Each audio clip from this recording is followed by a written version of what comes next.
जय हिंद साथियों, स्वागत है आपका अपने यूट्यूब चैनल संदीप क्लास पर। आज की वीडियो में हम लोग संविधान के सभी भागों को देखेंगे। जैसा कि हम सबको पता है कि संविधान जो 22 भागों में बांटा गया है और 22 भागों का जो एक महत्वपूर्ण स्थान है कि 22 भागों में कौन से किस भाग में कौन सा अनुच्छेद दिया गया है या कौन से भाग में कौन सा विषय का प्रावधान दिया गया है कि किससे कौन सा भाग किससे रिलेटेड है। इससे कई बार प्रश्न डायरेक्ट बन जाता है और उससे बनने वाले प्रश्नों की जो संख्या होती है काफ़ी ज़्यादा होती है।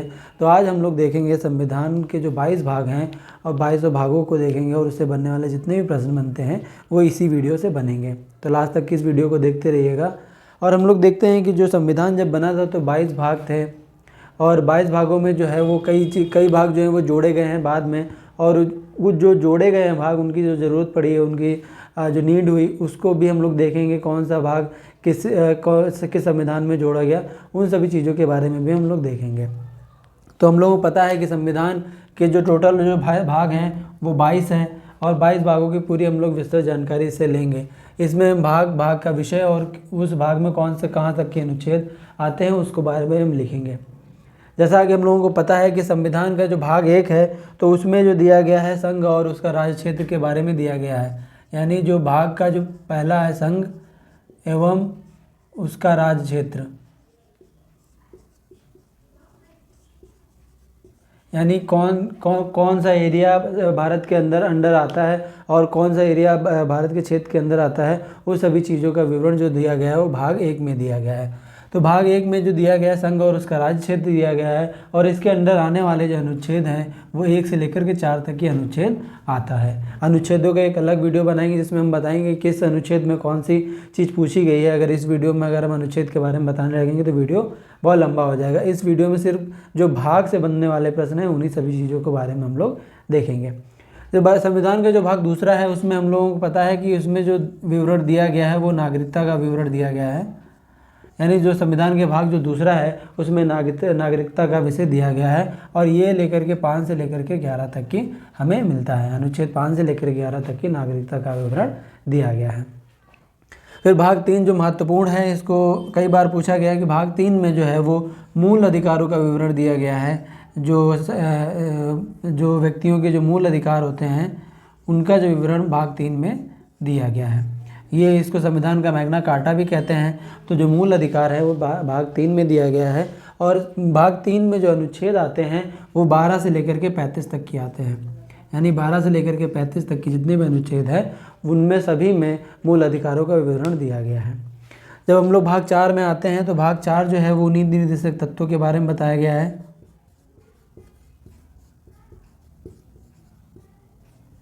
नीति निर्देशक तत्व जो संविधान का जो भाग 4 है वो नीति निर्देशक तत्व के बारे में बताया गया है और जो नीति निर्देशक तत्व हैं वो संविधान के भाग के अनुच्छेद 36 से लेकर के 51 तक की जुड़ा हुआ है। फिर उसके बाद में संविधान का जो 4 का जोड़ा गया है वो 42वां संविधान संशोधन जो 1976 में हुआ था। यानी 42वां संविधान संशोधन 1976 में हुआ था। उसमें जो है वो मूल कर्तव्य जोड़े गए थे। जो चौथे का है उसमें अगर पूछा जाए कि मूल कर्तव्य किस भाग में पाए जाते हैं तो चौथे का जो का है या ए भाग कहते हैं उसको मूल कर्तव्य इसमें विवरण है और ये 42वां संविधान संशोधन में इसको जोड़ा गया था।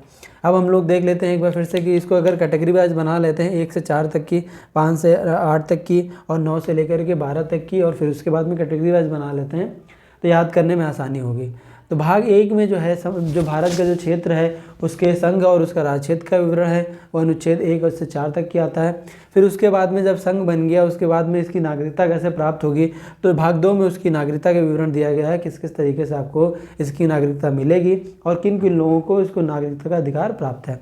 फिर जब उसके नागरिकता मिल गई तो कुछ जो व्यक्तियों के कुछ मूल अधिकार होंगे तो उन मूल अधिकारों का विवरण जो दिया गया है, मूल अधिकार जो भाग 3 में दिया गया है जो 12 से 35 तक के अनुच्छेदों का देखने को मिलता है। फिर जब अगर मूल अधिकार मिल गए तो व्यक्तियों के कुछ नीति निर्देशक तत्व भी होते हैं जो उनको निभाने पड़ते हैं। तो ये 36 से लेकर 51 तक की है। फिर उसके बाद में जब 42वां संविधान संशोधन 1976 में 4 के का में मूल कर्तव्य जोड़े गए तो ये अनुच्छेद 51 के का में ऐड कर दिए गए थे।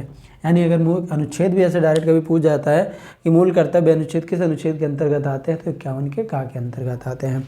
जब हम लोग 5वें अनुच्छेद के बारे में हम लोग देखते हैं, तो जब हम लोग 5वें भाग के बारे में देखते हैं, तो अभी तक के हम लोगों ने नीति निर्देशक तत्व मूल कर्तव्यों तक के देख लिया। फिर 5वें भाग में दिया गया है कि संघ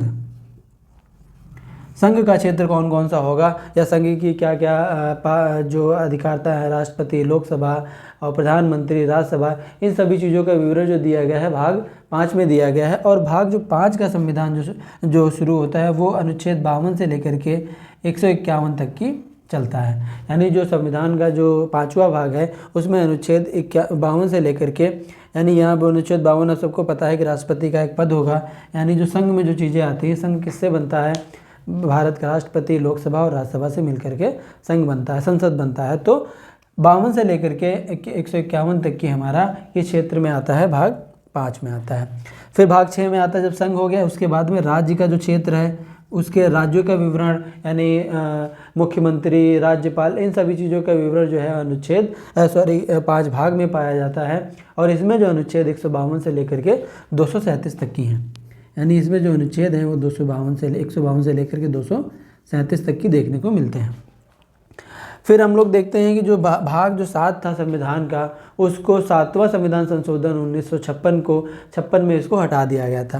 यानी इसको जो है वो 7वें संविधान संशोधन 1956 में इसको क्या कर दिया गया था, निस्तारित कर दिया गया था। इसमें पहले संपत्ति का विवरण दिया जाता था, जो कि भाग 13-12 में इस समय हमें देखने को मिलता है। 300 का एक संपत्ति का अधिकार जो है वो अनुच्छेद 300 के का या 300 के ए में देखने को मिलता है, जो यहाँ से हटा करके अब भाग 12 में डाल दिया गया है। फिर हम लोग देखते हैं कि जो संविधान का भाग 8 है उसमें हम लोग देखने को मिलता है संघ का जब हम लोगों ने संघ देख लिया, राज्य देख लिया, अब जो है वो संघ शासित क्षेत्र हैं उन सभी को देखने को मिलता है। यानी जो भाग 8 है उसका संघ राज्य क्षेत्र, जो संघ का राज्य क्षेत्र है वो भाग 8 में देखने को मिलता है। और इससे जो संविधान जो 37 तक की हो गया, उसके बाद में हम लोग 239 से लेकर के 242 तक की भाग 9 में देखने को मिलता है। ये 39 से हटा दिया गया था, तो 239 से लेकर के 242 तक की हमको देखने को मिलता है। तो भाग 8 में संघ राज्य क्षेत्र दिया गया है। अब उसके बाद में हम लोग भाग 9 में देखते हैं कि जिस प्रकार हम लोगों ने पंचायतों को देखने को मिलता है, इसमें 3 है वो हम अभी देख लेते हैं। ये जो भाग 9 में है उसमें पंचायत को जोड़ा गया, यानी पंचायत को 73वें संविधान संशोधन में 1992 में जोड़ दिया गया था। और जब 73वें संविधान संशोधन में जोड़ा गया था उसके बाद में इसमें एक भाग और है 9 का, यहाँ पे लिख देते हैं 9 भाग 9 का। इसमें नगर पालिका जोड़ा गया,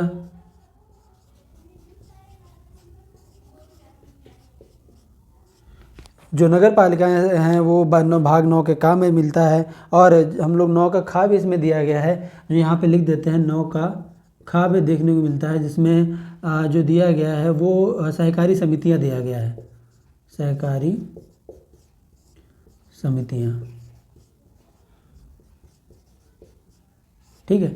फिर भाग जब 10 में जाते हैं हम लोग, इसके से जो संविधान जो है वो जो इसमें देखने को मिलता है, जो भाग 9 है उसमें भाग जो 243 में हम लोगों को देखने को मिलता है। यानी इसका अगर अनुच्छेद रिलेटेड करते हैं 243 में देखने को मिलता है। फिर जो भाग 10 है उसमें ये देखा जाता है कि जो संविधान का भाग 10 है उसमें अनुसूचित क्षेत्र और अनुसूचित जनजाति क्षेत्रों को देखने को मिलता है। इसको हम लोग इस तरह लिख लेते हैं, अनुसूचित एवं अनुसूचित जनजाति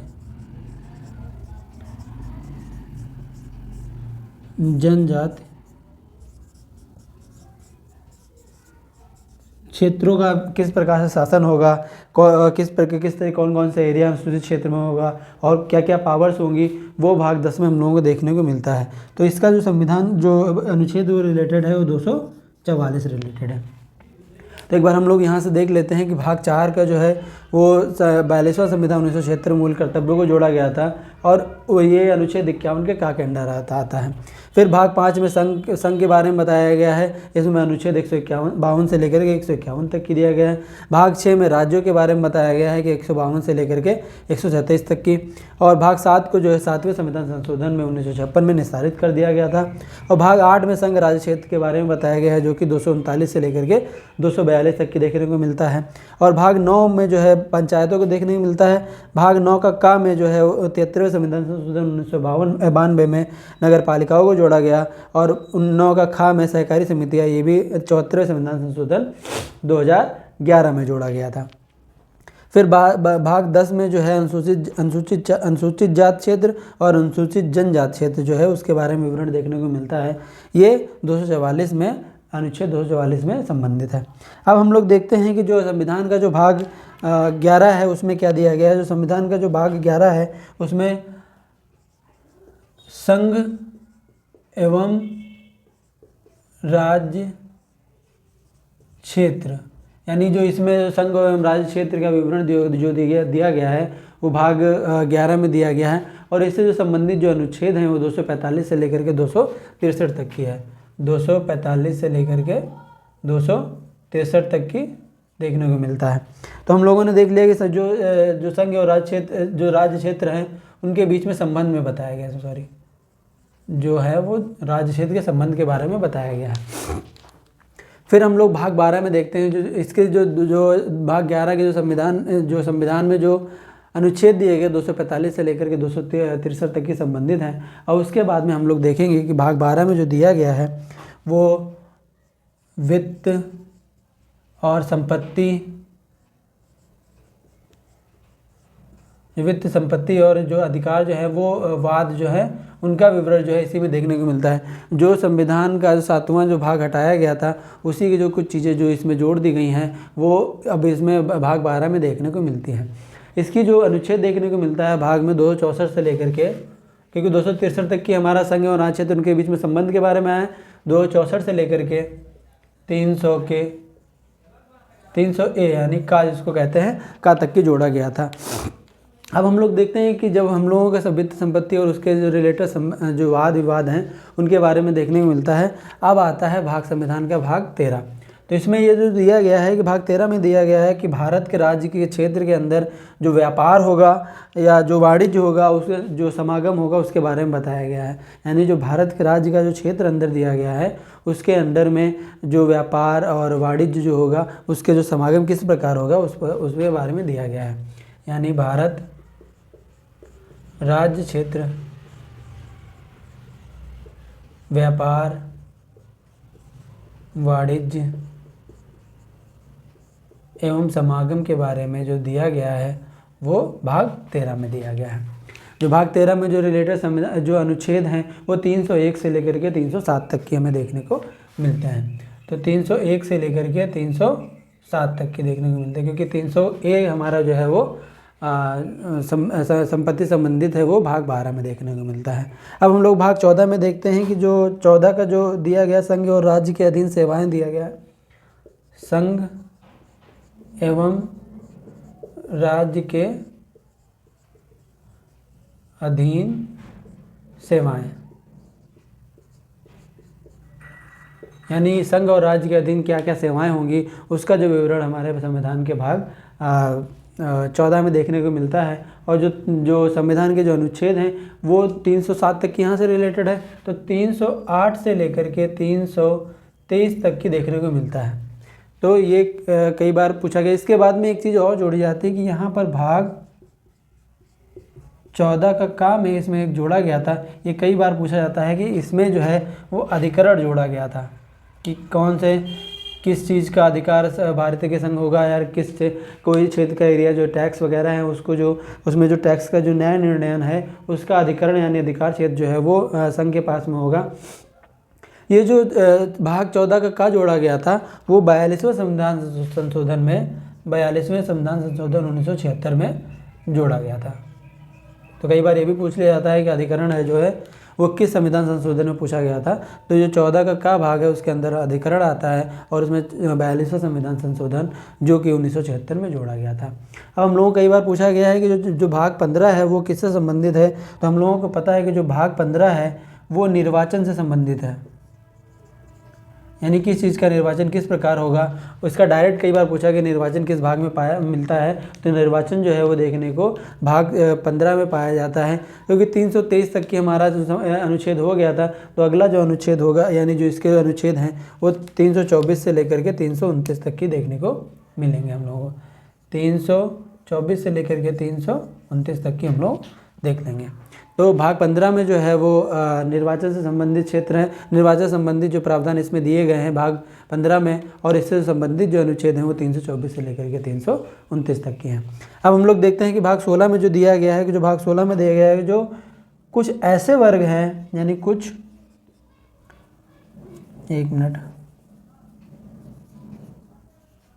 कुछ वर्गों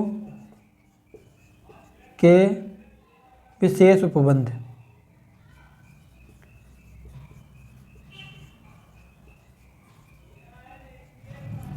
ठीक है। कुछ वर्गों में जो है वो किसी चीज़ मतलब राज्यों या चीज़ों को बहुत मतलब विशेष उपबंध दिए गए हैं, ये भाग 16 में देखने को मिलता है। तो जो भाग 16 के जो संविधान जो अनुच्छेद है 29 तक की हो गया था, तो 330 से लेकर के 342 तक की देखने को हमें भाग 16 में देखने को मिलता है। तो हम लोगों ने देखा कि अभी तक हम लोग फिर से देख लेते हैं कि भाग 11 में संघ और राज्य क्षेत्र का संबंध दिया गया है, और भाग 12 में वित्त संपत्ति और वाद उनके उससे रिलेटेड वाद विवाद का प्रावधान दिया गया है। भाग 13 में भारत के राज्य क्षेत्र और व्यापार और वाणिज्य समागम किस प्रकार होगा, भाग 13 में दिया गया है। 14 में संघ और राज्य के क्षेत्र के अधीन जो सेवाएँ होती हैं उसके बारे में दिया गया है। भाग जो 14 में जो दिया गया है सब भारत के जो 42वां संविधान संशोधन 1976 में जोड़ा गया था, इसमें अधिकरण दिया गया है। भाग 15 में हम लोगों का निर्वाचन दिया गया है, और भाग 16 में दिया गया कुछ वर्गों में जो विशेष उपबंध है उसके बारे में विवरण देखने को मिलता है। अब भाग 17 भी कई बार पूछा गया कि भाग 17 में क्या दिया गया है। तो जो हमारे देश की जो राजभाषा है उसका विवरण जो है हमें देखने को भाग 17 में मिलता है। तो कई बार डायरेक्ट क्वेश्चन पूछ लिया गया है कि जो भारत की जो राजभाषा का जो उपबंध है वो किस अनुच्छेद से लिया गया है या किस अनुच्छेद के अंतर्गत आता है। तो जो 42 तक की तो हो गया था, तो 343 से लेकर के 351 तक की जो हमारे भाग 17 में आता है जो कि राजभाषा से रिलेटेड है। अब भाग 18 भी बहुत महत्वपूर्ण है, क्योंकि इसमें क्या होता है कि आपातकाल जो है वो आपातकाल जो संबंध जो रिलेटेड है शक्तियाँ या अधिकार जो है वो आपातकालीन जो विवरण दिए गए हैं वो भाग 18 में दिया गया। आपातकाल काल लिख लें यहाँ पे। तो हम लोगों को पता है कि जो आपातकाल जो 352, 356, 360 दिया गया है, तो 51 तक की हो गया था। तो यहाँ पे क्या होगा, 352 से लेकर के 360 तक की हम लोगों को आपातकाल के चीज़ों को देखने को मिलता है, ठीक है। तो एक बार फिर से हम लोग 15 से 18 के देख ले। 15 में निर्वाचन दिया गया, 16 में कुछ भागों में कुछ विशेष उपबंध दिए गए कुछ वर्गों में, 17 में राजभाषा, 18 में आपातकालीन संबंधी शक्तियाँ जो भी हैं और जो चीज़ें और भी मतलब पावर जो देखने को मिलती हैं वो भाग 18 में।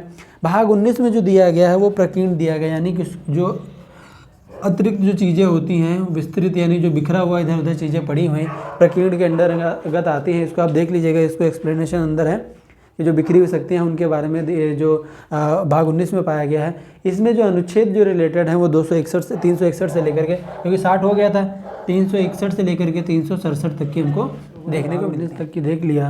अब हम लोग देखेंगे कि भाग 20 में क्या दिया गया है। तो जो भाग 20 में हम लोग को जो दिया गया है वो दिया गया है संविधान की संशोधन की शक्तियाँ दी गई हैं, यानी संविधान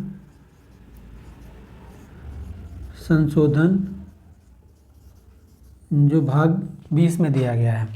तो संविधान संशोधन की जो शक्तियाँ हैं वो भाग 20 में दिया गया है, और संविधान संशोधन जो अनुच्छेद होता है वो 368 के अंतर्गत होता है, ठीक है। अब हम लोग देखते हैं कि जो भाग 19 में दिया गया है 2 भाग बचते हैं, 20 भाग तक हम लोग कंप्लीट कर लिया। अब जो दो भाग बचते हैं भाग 21 और भाग 22 में। तो जो भाग 21 में दिया गया है वो ये दिया गया है कि अस्थायी और संक्रमणकालीन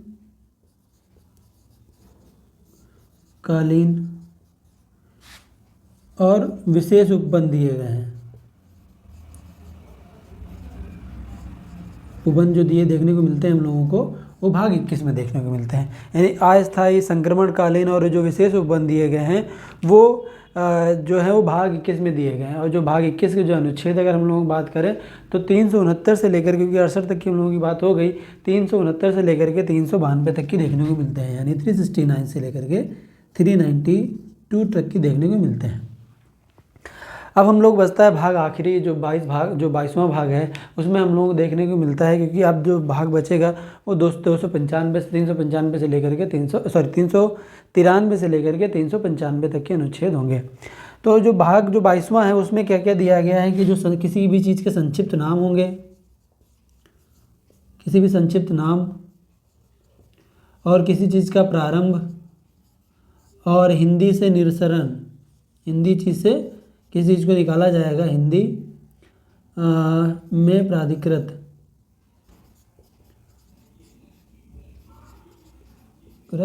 पाठ, ये 393 से लेकर के 395 तक की देखने को मिलता है। हम लोगों ने 22 भागों को देखा।